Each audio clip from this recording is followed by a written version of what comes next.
Hey guys, if you're in the market for an all-in-one home gym, this is definitely going to be one you want to add to the list to compare to. Now generally, when you add a lot of stuff onto one like this, there are some drawbacks and you might not realize some of those until you get home until later. And we've made so many improvements to this to, kind of fine-tune it over time and address all those concerns. So in order to highlight that, I'm going to take you over to one of our very popular competitors, and I'm going to point out some of the drawbacks that you're going to see on a lot of these home gyms. And then after that, we'll come back here. I'll show you how we addressed those concerns, made a lot of improvements, and how everything works very, very well on this machine. All right, so here we are with the Major Fitness B52 Pro. This is a very popular all-in-one home gym, and it's around $2,500. We're often compared to it because we're in similar price points. But I'm just going to use this as an example, in general for all-in-one home gyms when you're shopping. These are little details that you're going to want to look out for, and hopefully this helps you compare to our machine and just to other machines in general that you guys may be looking at. Okay, so the first thing I'm going to point out is kind of a common issue whenever you're putting together a cable machine and a Smith machine. It's very common that you have to run the cable underneath the Smith machine in order to get to here to the front. And then you'll see a lot of people, their Smith machine is kind of hovering, starting higher up off the ground. And then that kind of impedes, your range of motion, how deep you can get on like a deadlift or a hip thrust or something like that. So when you look at range of motion,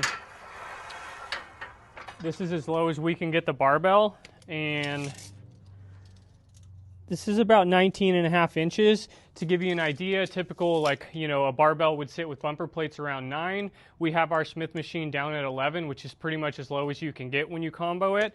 But sitting at 11 inches versus sitting at 19, you're getting almost twice the range of motion on something like ours.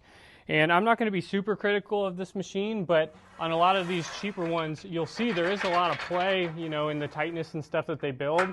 And when you compare to ours, it's a very premium product and everything is a lot smoother and doesn't have as much play. But definitely look at the way that people build their Smith machines. If that's something you're in the market for, make sure you see where that kind of bottoms out at.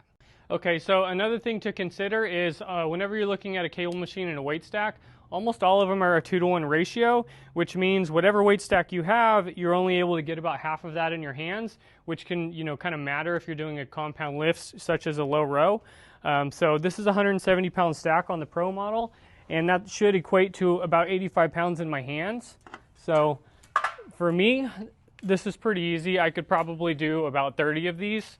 But again, that's going to come down to user level. And then to give you an idea on ours, we built a 1-to-1 and a 2-to-1 cable ratio in. So if you're doing a compound movement on ours, we have 200-pound stacks, and you can be doing a 200-pound row opposed to limited at 85 on something like this. Okay, so the next thing to think about is your lat pull-downs, and on a traditional machine, the cable would be directly overhead the lat pull-down seat, so everything would be in line, but it's pretty typical on machines like this to where your cable is here, you're sitting on a bench, and then you're kind of pulling at an angle, so it kind of makes it a little bit different of a movement. And on ours, how we got around that was we created a lat pull-down extender that brings it all the way out here, and then we have a lat pull-down seat, so that puts everything in line. Then you're pulling directly down and you have 200 pounds in your hands. On something like this, we'd be sitting on a bench. We have 85 pounds in the hand. There is an optional hold down you can buy, but I don't have that, so this is kind of what you'd be looking at. So that's something to think about, if you are a bigger guy trying to do some actual lat pull downs, you want to pay attention to stuff like that on your machine. Okay, so here we are back on our machine, and we'll start with the Smith.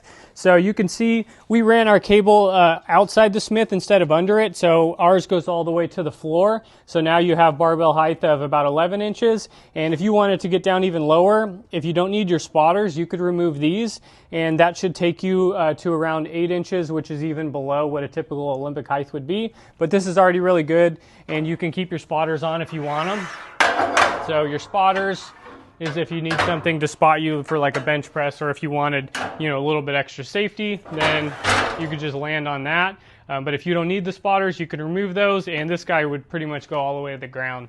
Okay, so the next thing here is going to be the row. So we have 200-pound weight stacks, and the bottom pulley, this is going to be a 2-to-1 ratio. So this is actually about 100 pounds in my hands. And then say we needed more weight, all we're going to do is connect the top one to that one as well.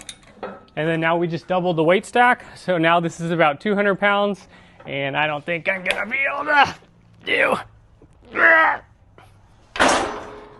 It's more than enough weight for most people. So 200-pound row in your hands, and then when you're not using it, that guy just come off and go out of the way. All right, so here we are with our lat pull down, and this is our lat pull down extender, which puts the cable directly overhead the lat pull down seat, and then you have something to hold you down. That way, if you're doing heavier lat pull downs, it's not going to pull you out of your chair. And as long as you have the clearance for the machine, the lat pull down extender doesn't exceed that, so you would be good there. This is going to put up to 200 pounds in your hands, directly overhead. Full range of motion, and even if you're a taller user, there's plenty of room up there to get a bigger range of motion, which is pretty unheard of when you're looking at all-in-one home gyms. But I would say that those are the three big things to look at when you're looking at an all-in-one gym. And there's a lot of other little details to compare, and we go into that more on the website. But we pay attention to all the little details. We think all those matter. And I mean, you should see an engineer's face when we will redesign something just to get the barbell to go down 2 more inches. All those little things matter to us. But yeah, if you guys have any questions, let us know. Check out the website, and thanks for watching. Bye-bye.